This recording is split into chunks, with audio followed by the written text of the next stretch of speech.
The weight of a name. I never thought a champagne toast would shatter my world into 1,000 pieces. That evening at Columbia Law School's annual donor reception, I stood in my best dress, a simple navy sheath I'd worn to 3 other formal events, clutching a glass of sparkling water and watching my daughter navigate the marble halls like she owned them. Because in a way, Maya did. Top 5% of her class, editor of the Law Review, a future that gleamed brighter than the crystal chandeliers overhead. I had come to celebrate her achievement, but I didn't know then that the woman in the emerald gown would mistake me for someone hired to refill drinks, or that this moment would become the catalyst for everything that followed. The reception hall buzzed with the particular frequency of money and power.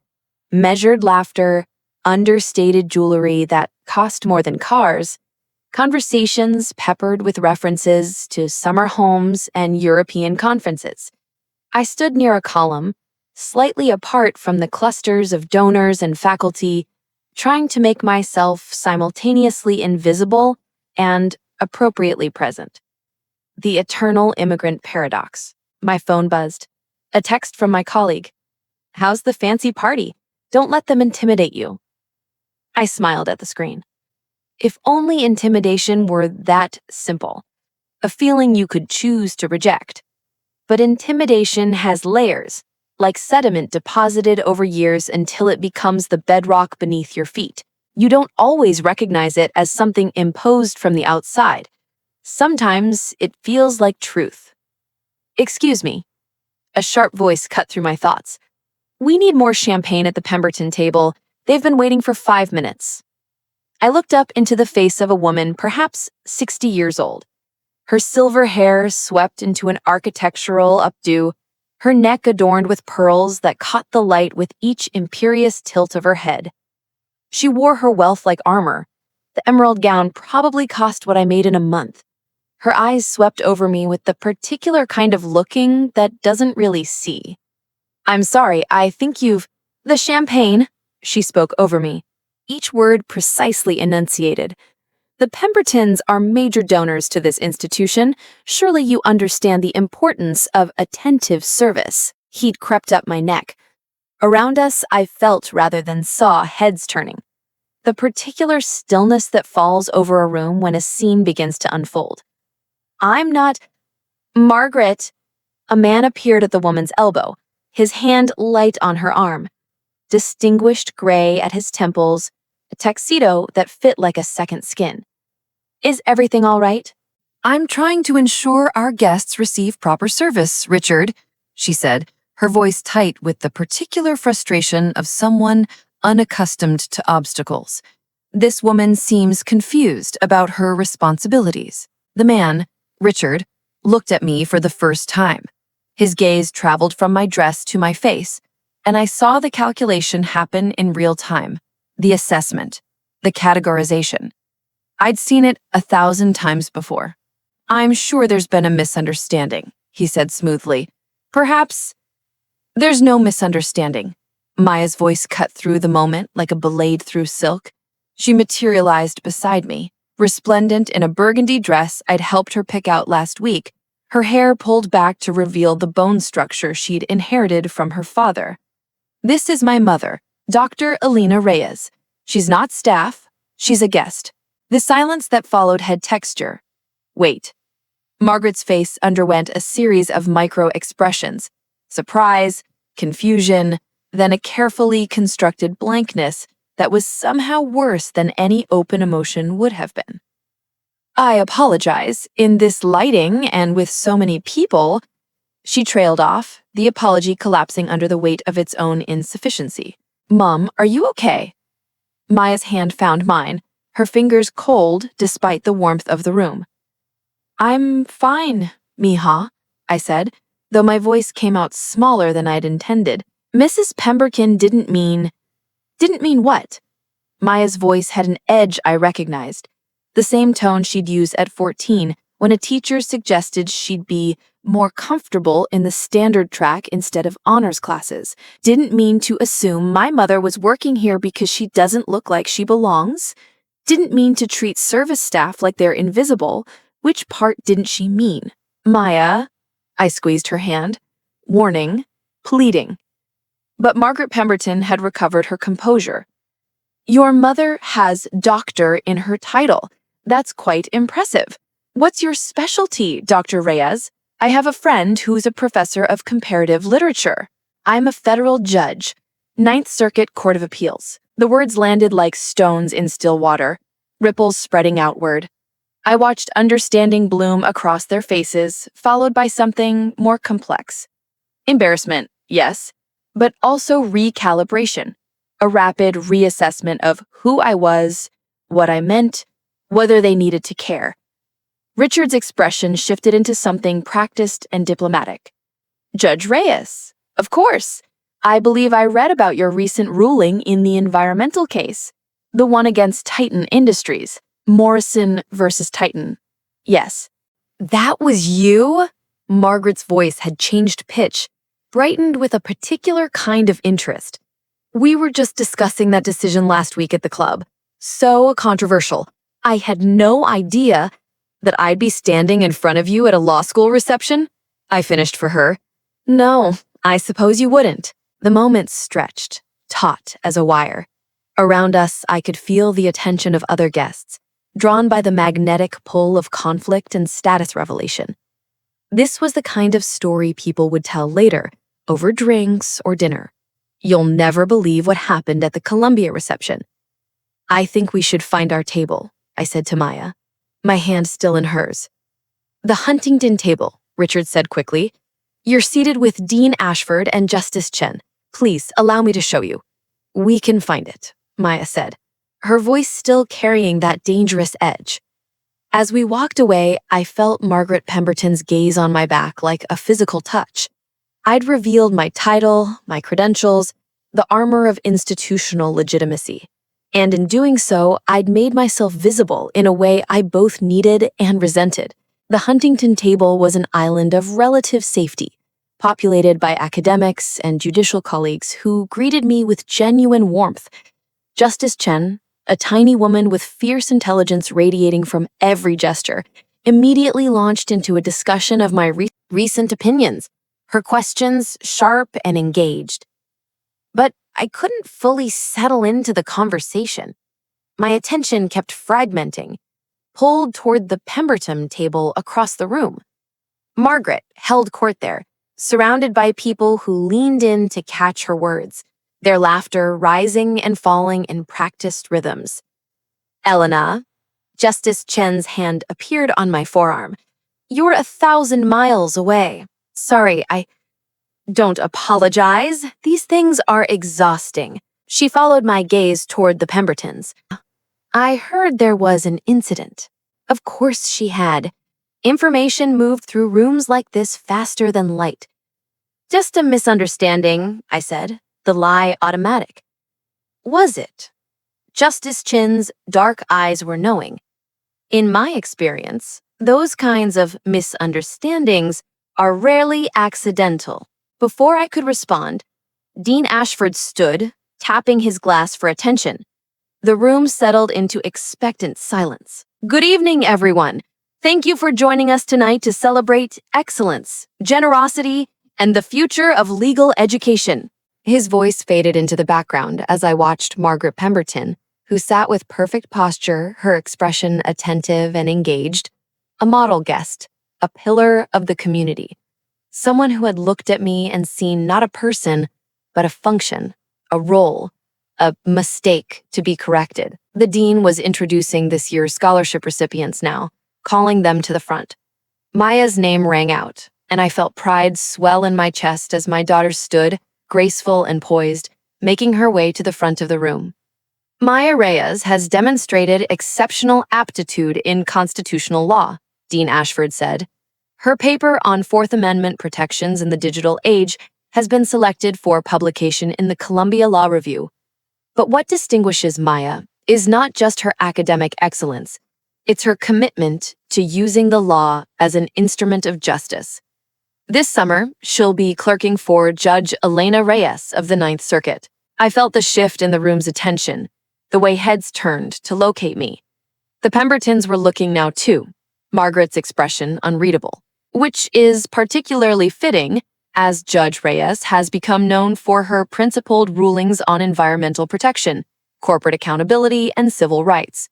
Her recent decision in Morrison versus Titan, ruling that corporations cannot externalize environmental costs to vulnerable communities, has been hailed as a landmark in environmental justice. The applause swelled. Maya's eyes found mine across the crowded room, bright with pride and something else. Vindication, maybe. The satisfaction of being publicly connected to someone whose credentials were now being broadcast to everyone who'd witnessed that earlier moment. But the vindication felt hollow, because the acclaim I was receiving now, the applause, the nods of respect, existed in direct relationship to my title, Federal Judge, Ninth Circuit, the institutional legitimacy that made me worthy of recognition. Without the title, I was someone to be corrected, someone whose presence required explanation. The reception wound down in the careful choreography of high society departures.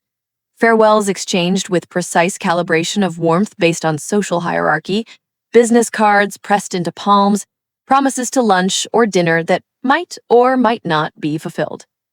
I was collecting my coat when Margaret Pemberton appeared beside me. Judge Reyes. Her voice was carefully modulated, stripped of its earlier sharpness.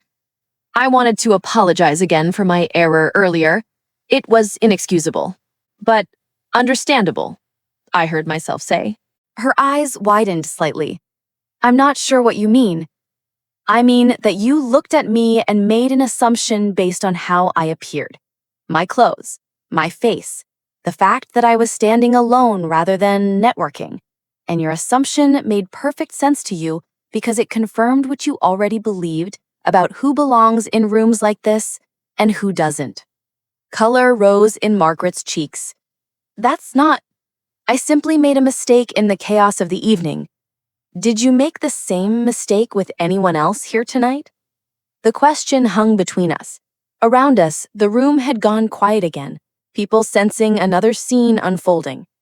I've apologized, Margaret said, her voice cooling. I'm not sure what else you want from me. I don't want anything from you, I said, but I wonder if you've thought about what that moment revealed, not about me, about you. Elena, Maya appeared at my side again, her hand on my arm. We should go. But I couldn't stop now. The words had been building for years, decades, a lifetime of similar moments and quiet erasures. I treated you a certain way because of how you looked. And then when you learned my title, everything changed. Suddenly I deserved respect, courtesy, apologies. But here's what troubles me, Mrs. Pemberton. The person you were rude to at the beginning of the evening and the person you're apologizing to now, we're the same. The only thing that changed was your perception of my value. Margaret's face had gone rigid. You're making this into something it's not. Am I? Because I think this is exactly what it is. I think you measured my worth by my appearance and found me wanting. And I think the staff you asked me to emulate, the people actually serving champagne tonight, I think you don't see them at all. They're functions, not people, just like I was until my credentials were announced. This is absurd. Margaret turned to her husband, who'd materialized beside her. Richard, are you hearing this?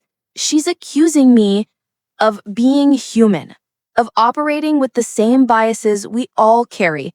But the difference is whether we examine them or defend them. Richard Pemberton's expression was carved from granite. Judge Reyes, I think you're being rather unfair. My wife apologized. She made a simple mistake. There are no simple mistakes when it comes to dignity. Every interaction is a choice about how we treat other human beings. And the choice your wife made was to treat me as lesser until she learned otherwise. Mom, please. Maya's voice was urgent now, worried. Let's just go. But just as Xian had appeared beside us, her small frame radiating authority. Actually, I think Judge Reyes raises an important point, one worth discussing. Margaret looked between us, her face pale now. I don't need a lecture on social justice from whom? From judges who've spent our careers fighting for human dignity? From women who've navigated rooms like this our entire professional lives while being constantly assessed, diminished, and corrected? The circle around us had widened. Dean Ashford hovered at the periphery, clearly torn between defusing the situation and allowing it to reach its natural conclusion. Richard Pemberton drew himself up. I think this has gone far enough. We're major donors to this institution. We've supported Columbia law for over 20 years. We don't deserve to be attacked for an honest mistake. Your donations don't purchase immunity from reflection. If anything, they should make you more conscious of the power dynamics at play in spaces like this. Power dynamics? Margaret's voice had risen now, losing its careful control. This is ridiculous. I apologized. What more do you want? Should I grovel? Should I donate more money? What would be sufficient for you people? The phrase hung in the air. You people. I saw the moment Margaret realized what she'd said. The way her hand flew to her mouth, the horror dawning in her eyes. I didn't mean, she stammered. That's not what I... But the damage was done. The mask had slipped, revealing the framework underneath. The architecture of assumptions and categories and boundaries that governed how Margaret Pemberton moved through the world. Dean Ashford stepped forward now, his expression grave. Perhaps we should all take a moment to... No! Margaret's voice cracked. No! I need to explain. I don't... She looked around at the circle of faces, the mix of shock and disappointment and grim vindication. You're twisting my words. You're making me into some kind of monster when I'm just a person who made a mistake. Yes, you are. We all are. But the question is what we do with that understanding. Margaret's eyes met mine, and for the first time, I saw something genuine there. Not the performative contrition of earlier, but real confusion, real pain. I don't know what you want from me, she whispered. I want you to sit with the discomfort, I said. I want you to think about the fact that your instinct was to see me as lesser, to speak to me with disrespect, to assume I was there to serve rather than to be served. I want you to ask yourself why that was your first reaction and what it says about the invisible hierarchies you carry in your mind. That's not fair, Richard interjected. You can't expect people to interrogate every assumption. Why not? Maya spoke for the first time since the confrontation had escalated. Why shouldn't we examine the assumptions that shape how we treat each other? Richard turned to her, his expression hardening. Young lady, I don't think you understand the complexity. I understand perfectly, Maya said, her voice steady. I understand that you're more comfortable donating money to institutions that serve people like my mother than actually seeing us as equal human beings. I understand that your generosity has limits. It extends to scholarships and buildings, but not to basic courtesy and respect. The silence that followed was absolute. Dean Ashford cleared his throat. I think perhaps we should continue this conversation another time, when emotions aren't running quite so. No, Margaret's voice cut through the diplomatic murmur. No, I want to understand. She looked at me directly, and I saw her hands trembling at her sides. Tell me what to do. How do I fix this? The question surprised me, not because I thought Margaret was insincere, but because I recognized the impulse behind it, the desire for absolution, for a clear path forward, for someone to tell her how to repair what had been broken. But some things don't fix. They transform. You can't fix it. Not tonight. Not with an apology, or a donation, or any single action. What you can do is carry this moment with you. Remember how you felt when you realized what you'd revealed about yourself, and let that discomfort be the beginning of a different kind of seeing. Margaret's eyes were bright with unshed tears. I never meant to hurt anyone. I know, and I meant it. But impact matters more than intent, and the impact of your actions tonight was to make me feel invisible, small, unworthy of basic human recognition. That's what I'll remember, regardless of what you meant. Maya and I left the reception in silence, walking through the spring evening toward the parking garage. The air was cool and clean, a relief after the hothouse atmosphere of the event. "You were amazing in there," Maya said finally. "I was angry," I corrected. "You can be both." I smiled at that, at the fierce certainty in her voice. My daughter, who'd grown up watching me navigate spaces where I had to constantly prove my right to exist, had absorbed both the wounds and the weapons. "I need to tell you something," I said as we reached my car. "Something I should have said a long time ago." Maya leaned against the car door, waiting. "When I came to this country, I believed that if I worked hard enough, earned the right credentials, achieved enough, that I would be safe, that I would belong, that I wouldn't have to constantly translate myself for people who looked at me and saw a category instead of a person." "Mom, let me finish." I believed that my achievements would be armor against invisibility, and they were, in a way. Being a federal judge means that most people treat me with respect, but tonight reminded me that the respect is contingent, conditional. It depends on people knowing who I am, what I've accomplished. Without the title, I'm just another woman of color in a simple dress, standing alone, easy to mistake for staff. The words hurt to say out loud, but they needed air. "You're more than your title," Maya said fiercely. "I know that, you know that, but does the world?" I shook my head. Margaret Pemberton isn't evil. She's not even unusual. She's just someone who's never had to examine the frameworks that govern how she sees other people. And until tonight, she could move through the world without those frameworks being challenged. "So you challenged them." "I named them," I corrected.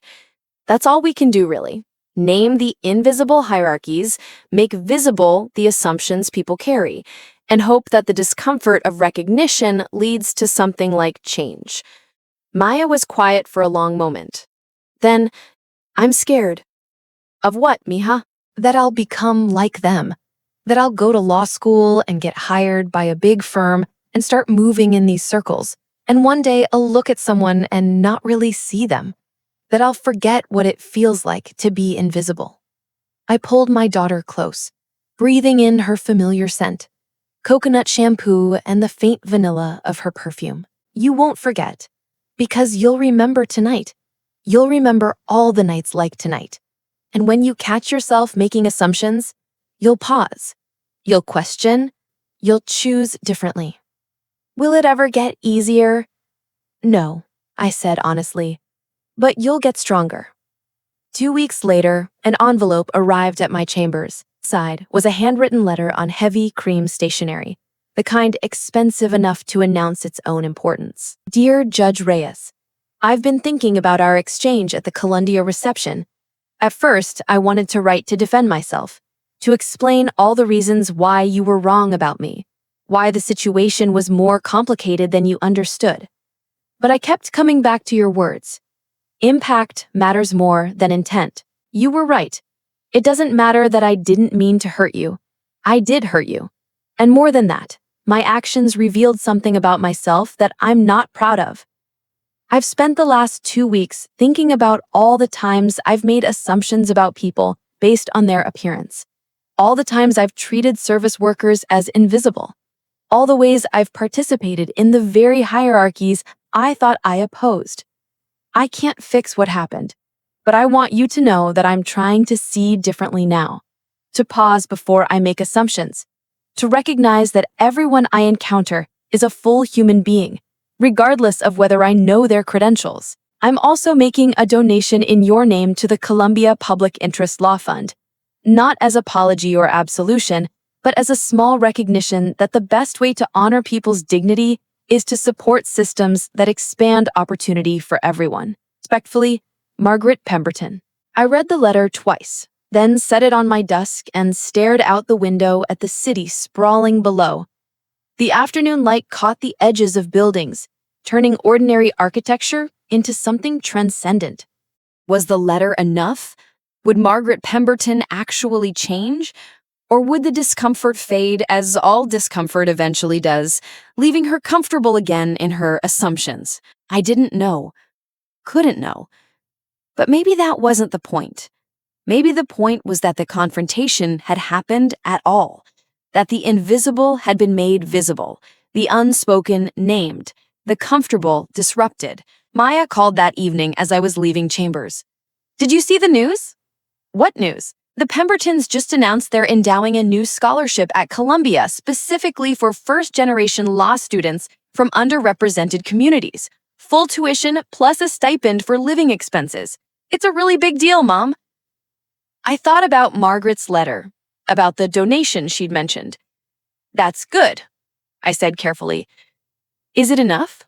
Maya asked, echoing my own question. "It's something. Maybe something is all we can ask for."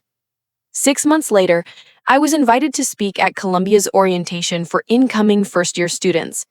As I stood at the podium, looking out at the sea of faces, every shade and background, their futures bright with possibility, I saw Margaret Pemberton sitting in the back row. Our eyes met. She nodded once, a gesture of acknowledgement that encompassed everything that had passed between us and everything that remained unresolved. I began my speech with a story. "I never thought a champagne toast would shatter my world into 1,000 pieces," I said, and watched as the students leaned forward, drawn by the promise of narrative. That evening, at a formal reception, someone mistook me for staff. It was a simple error, the kind that happens all the time, but it revealed something important. Not about me, but about the invisible frameworks that govern how we see each other. I told them about the confrontation, about the discomfort and anger and eventual conversation, about Margaret's letter and the scholarship fund, and the fact that change is never clean or complete or sufficient. "Here's what I want you to understand as you begin your legal education," I said. "You're going to have power. Some of you already have it by virtue of your backgrounds and connections. Others will acquire it through the prestige of this degree and the doors it opens. And power always comes with a choice. You can use it to reinforce existing hierarchies, or you can use it to expand the circle of who counts as fully human." I paused, letting the words settle. The law is supposed to be blind to irrelevant differences: race, gender, class, appearance. But lawyers aren't blind. We carry all our assumptions and biases with us into every courtroom, every negotiation, every client interaction. The question is whether we examine those assumptions or let them operate invisibly. After the speech, students clustered around with questions, but I kept glancing toward the back of the room, where Margaret still sat. Finally, as the crowd thinned, she approached. "That was powerful," she said quietly. "Thank you for coming." "I've come to every speaker event this semester," Margaret admitted. "I'm trying to learn, to listen differently." I studied her face, looking for a performative virtue or self-congratulation, but I saw only weariness and genuine effort. "The scholarship is a good start," I said. "It's not enough." Margaret's voice was steady. "I know that. I'm also working with the staff union, trying to understand their concerns, and I've joined the board of a nonprofit that provides legal services to immigrants. I'm not telling you this for credit. I'm telling you because you asked me to carry the discomfort, to let it transform me, and I'm trying. That's all any of us can do," I said. Margaret nodded. Then, tentatively, "Would you be willing to have coffee sometime? I have so many questions about your work, about the Morrison case, about how you navigate." She stopped, seeming to realize the presumption of the request. "I'd like that," I said, surprising myself, because maybe this was what transformation looked like. Not a dramatic reversal or perfect resolution, but the patient, awkward work of building understanding across difference, of recognizing that we're all both victims and perpetrators of systems larger than ourselves, of choosing again and again to see each other as fully human. That evening, I called Maya to tell her about the encounter. "So you're having coffee with her?" Maya's voice was skeptical. "I'm considering it." "Isn't that letting her off easy?" I don't think anything about this is easy, I said. For either of us. Maya was quiet for a moment. Then, do you forgive her? The question caught me off guard. Did I? I don't think forgiveness is the right framework, I said slowly. This isn't about whether Margaret is a good or bad person, whether she deserves forgiveness or condemnation. It's about recognizing that we're all participating in systems of hierarchy and exclusion, usually without realizing it. And when those systems are made visible, we have a choice. We can defend them, deny them, or begin the uncomfortable work of dismantling them. And you think Margaret is doing that work? I think she's trying. And I think the trying matters, even if she fails, especially if she fails, I said, because failure means she's actually attempting something difficult, rather than staying comfortable in her assumptions. Another silence. Then, Maya's voice, softer. I saw something happen at school last week. A professor made a comment about a student's accent, kind of dismissive, and everyone just moved on, like it hadn't happened. But I kept thinking about you at that reception, about how you named what was happening instead of letting it slide. And I raised my hand and said something. My chest tightened. What happened? The professor got defensive at first, but then after class, the student whose accent had been mocked came up and thanked me, said no one had ever stood up for her like that before. Maya's voice wavered. It was such a small thing, Mom, but it felt huge. It was huge, I said. Every time we name the invisible, every time we make space for someone else's dignity, it matters. Even when it's uncomfortable, especially then. 3 years later, I'm sitting in a coffee shop in Lower Manhattan, waiting for Margaret Pemberton. We meet quarterly now, an unlikely friendship that began from confrontation and grew through consistent, uncomfortable conversation. She arrives exactly on time, her silver hair now worn shorter, her clothes less formally elegant. She looks tired in the way people do when they're doing real work rather than performing virtue. Sorry I'm late, she says, sliding into the booth across from me. There was a crisis at the legal aid office. Margaret now volunteers there 3 days a week, using her legal background to help immigrants navigate the system. It's humbling work, she's told me. Work that constantly confronts her with her own privilege and ignorance. How's the Morrison implementation going? She asks, referencing my landmark case from that evening 3 years ago. Slowly, I admit. Titan Industries is fighting the ruling at every turn, but the precedent is set. Other circuits are starting to adopt similar frameworks. You changed the law, Margaret says. I applied existing law to new circumstances, I correct. The principles were always there. Environmental justice, community rights, corporate accountability. I just made them visible in a new way. Margaret smiles at that. Making the invisible visible. That's your specialty, isn't it? It's everyone's responsibility, I say. You've taught me that. The fact that you're still showing up, still doing the work, it matters. I'll never undo what I revealed about myself that night, Margaret says quietly. The assumptions I carried, the hierarchies I internalized, I carry that knowledge with me every day. Good, I say, not unkindly. That knowledge should be uncomfortable. It should motivate continued growth. We talk for another hour about cases and clients and the ongoing struggle to make institutions more equitable. As we prepare to leave, Margaret mentions that her granddaughter is starting at Columbia Law next fall. I told her about the night we met, about how I treated you, about what it revealed. She was horrified, of course, but I wanted her to understand that none of us are exempt from these systems, that we all carry biases we need to examine. What did she say? She said she was afraid of becoming like I was, comfortable in assumptions, blind to my own privilege. Margaret's eyes are bright.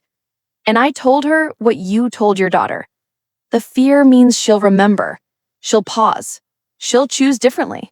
As I walk back to chambers through the crowded streets, I think about transformation, about how it's never a single moment, but an ongoing practice, about how the night of the Columbia reception didn't fix anything, but it created a rupture, a crack in the smooth surface of things that let light in. Margaret will never fully escape the frameworks she was raised in. Neither will I. We're all products of systems larger than ourselves, carrying assumptions we didn't consciously choose. But we can choose what we do with that knowledge.